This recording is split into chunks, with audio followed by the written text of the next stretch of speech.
Nowadays, I do not know if I look crazy or not. First of all, I shouldn't even be wearing my glasses, that's the thing.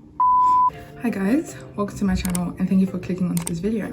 I'm going to be going over how to stay stress-free during exam season. Tip number 1 is to create a personalized study plan. You can, for example, write down all the tasks you need to do and when you need to do them by, and this like keeps you accountable on all the things you actually have to do, because you know sometimes like you say, okay, I'm gonna do this, I'm gonna do this, like you just tell yourself, you won't write it down, and then when it gets close to the date when it has to be done, you're like, oh, it's not done. So yeah, creating a personalized study plan, very important.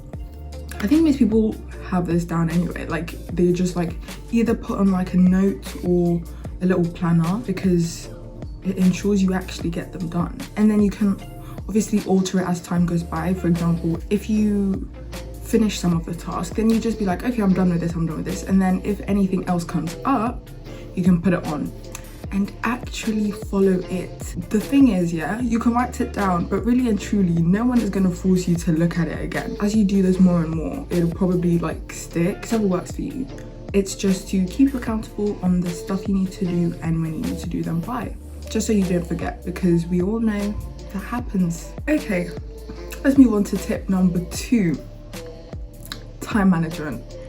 This may seem obvious, but if you actually think about it, there's so many times I can guarantee, I'm sure some of you, including myself actually, you'd say, oh, you're gonna do this by this specific time, and then when the time comes, you're like, ooh, it's not really done. Then would you end up having so much to do? That's not it. You don't want to have things to do like when it's too close to a deadline, because then you put stress on yourself. That's just, you know, how it works, I guess. I mean, it is your prerogative how you would allocate your time to your different tasks, but then obviously just be mindful of how much work you actually need to do. You can just like I don't know, experiment with different schedules and time plans, but as long as it's personalized to you and it works for you, then you're good in the hood. Tip number 3, study locations. Pick somewhere that allows you to concentrate. Don't be going to, I don't know, like your local bar to study. I'm not saying everyone does this, but you know, sometimes people will be doing crazy ass things. So yeah, choosing a bright study location to minimize your distractions. Obviously, either you like background noises or you like completely silent, like a library. Don't go and be doing bar study. It don't make sense. Ciao. Oh, and also, in terms of like places where you study, you can vary them over time. So if, I don't know, on one day you study in the library, then in the next couple of days you can be like, okay, I'm gonna switch it up, because varying them reduces your chances of becoming, not bored, what's the word? Just like, I don't know, like you just don't want to study anymore when you're there. Another thing, don't study on your bed. Please, don't study on your bed. Your brain correlates sleep to your bed. So if you're trying to study on your bed, what's gonna happen? You're gonna want to sleep. Okay, we're on tip number 4 now. And this one, we've heard it several times. Distractions. Put off your phone, put off all of that. You need to even get off socials anyway, so you might as well switch off your phone. Yeah, I'm not coming for anyone. I'm not coming for you. Like, it happens to all of us, but it needs to be said. Put off your phone while you're studying.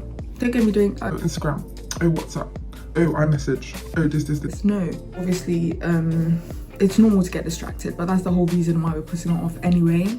And when you do that, you may pick up your phone and be like, oh, it's off. Then you put it back down and you go back to studying. See? Promoting effective study. Yeah. Because what happens is, if you're using your phone while studying, you are going to increase your study time. But then because you're using some of the time to be on your phone, you're not going to get as much done as you would have thought. And then frustration sets in and you're like, yeah, bun it, gonna do something else, like go shopping. Tip number 5, my favorite tip, take care of your body. Self-care, people, self-care. Me personally, I do not mess with this. When it comes to things like sleep, I've got that on lock, okay?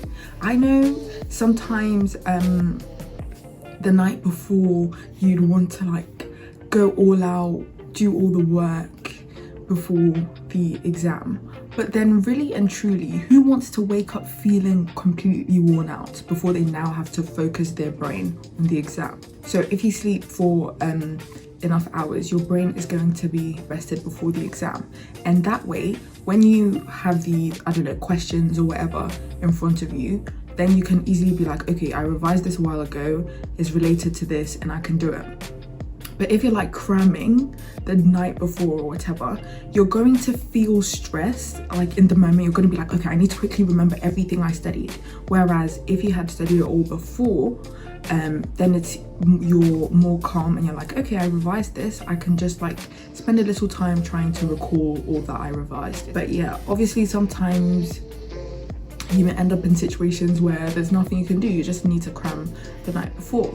But then I would just say try to limit that. Taking care of your body also involves eating. Yep. Exercise for those who love exercise. Just like get out of your room, get out of the study zone, and then, I don't know, take a walk. Just stand in the sun. Who cares? As long as you're not solely, you know, on your laptop, in your textbooks, study. It's too much. Take a break. Those are essentially the most important tips in my opinion when it comes to staying stress-free during exam season. I've got a couple of exams left, but best believe I am not going to be stressed out. Stress and me, they don't match up. They don't go. I cannot deal with stress. Mate, the littlest things stress me out. So if it's in my power to reduce that stress, I'm going to do it 100%. No questions, no two ways. So good luck to anyone who's got exams, tests, assignments due. You've got this, I've got this. We've all got it. Thank you for watching this video. Please give it a thumbs up if you liked the video and subscribe to my channel. I will see you in the next one. Bye.